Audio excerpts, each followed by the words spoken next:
nous sommes au Palais des Expositions de Charleroi, un bâtiment qui a été construit dans les années 1950 par la ville de Charleroi. Donc on a commencé le projet en 2015. Alors c'est un site qu'on a essayé de réfléchir pour qu'il soit le plus flexible et polyvalent possible.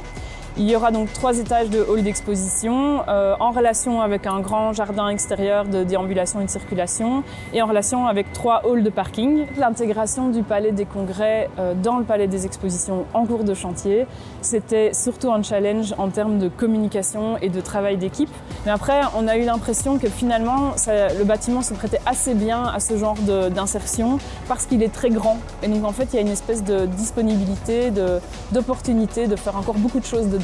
L'objectif de la rénovation ici du Palais des Expositions était de remettre ce bâtiment emblématique donc, de la ville de Charleroi aux normes, de le moderniser. Il y a un véritable attachement des Carolo vis-à-vis de ce bâtiment qui est en plus quasiment en centre-ville, donc qui est très très proche du centre urbain. Les fonds FEDER ont joué un rôle capital dans le cadre de cette rénovation. Il est clair que sans l'aide de la Commission européenne et de la région Wallonne, il aurait été extrêmement difficile pour la ville de Charleroi de financer elle-même une telle rénovation. Le projet, il travaille très fort avec l'existant et ça fait partie de la philosophie de l'équipe des auteurs de projet, de se dire qu'aujourd'hui on hérite d'un patrimoine bâti énorme et donc qu'est-ce qu'on peut faire avec plutôt que d'essayer de donner une nouvelle identité. Et du coup, oui, ça se matérialise par le fait de à la fois reconfigurer le site mais sans chercher à effacer l'ancienne image et coller une nouvelle image de propre, de nouveau dessus et en gardant des traces de l'ancien.